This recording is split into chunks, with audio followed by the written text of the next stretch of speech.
Each time she'd have one that she tried to get him with, and he'd come back and get her.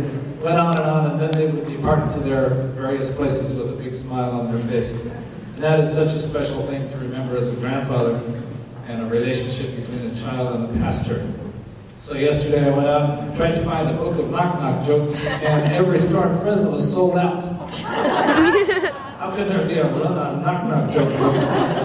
I finally did find one. It's a book of knock-knock jokes and silly stories to go with it. And so, Pastor, you can share this with your own little one, and certainly down the road there will be many more youngsters running across parking lots to meet you and share knock-knock jokes.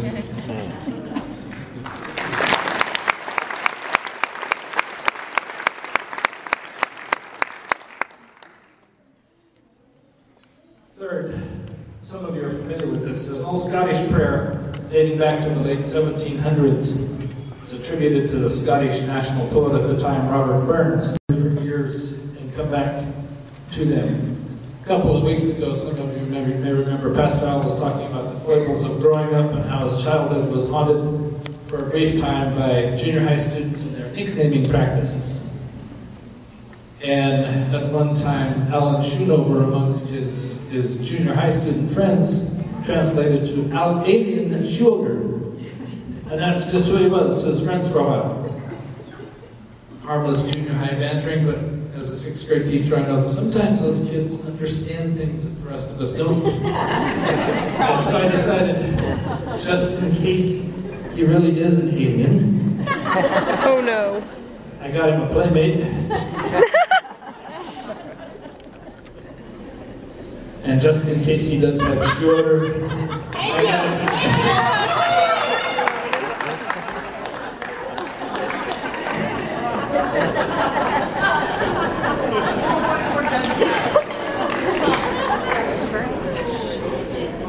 Church council didn't authorize this next one, but I didn't think it would be right to send Pastor Al off without some little extra in his pocket. And I'm thinking, like $100 grand would be good. So I got him $100 grand. He can use it as he wishes as he gets off into his new venture. Pastor Al and Hope Lutheren Church, we need to do it outlets. We need to turn to the Bible. Now, this isn't just any version of the Bible, nothing that you're used to, so you're going to have to pay close attention. The first reading comes from the book of Genesis. In the beginning, after God made the heavens and earth, he said, "Let there be a call committee." And a call committee was formed. The chosen 7 looked far and wide throughout the land, and with God's help, we found the one for hope. He was named Allen, and he came from the tribe of Schoonover and the village of Vacaville. Early in his life, God had spoken to Allen and told him he was establishing a covenant with him. God would be by his side, and Allen would faithfully serve God's people. Allen became a servant of God, and his life was full. Then the call committee told him of the place called Hope, and we beseeched him to come, to bring his servant's heart and lead the Hope Lutherans. Allen went up to the Vacaville Hills to pray and seek God's will. The second reading comes from the book of Exodus and Psalms. Then the Lord spoke to Allen's heart, and he prayed, "Make me know your ways, O Lord. Teach me your paths. Lead me in your truth and teach me, for you are the God of my salvation. For you I wait all day long."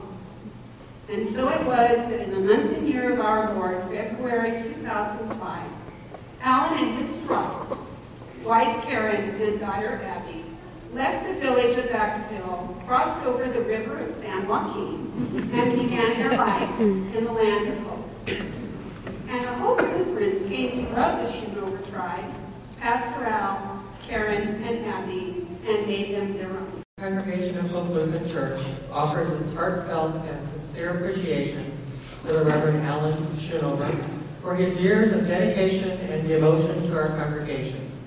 His leadership, professionalism, compassion, and dedication to our needs have inspired us, comforted us, and directed us in our mission of extending hope in Jesus. We offer our best wishes for his continued success and service to God and his people. Presented this 29th day of May, 2011, Hope Lutheren Church, Fresno, California. Well, it's a dangerous thing to give a pastor an open microphone. It's a couple of hours already.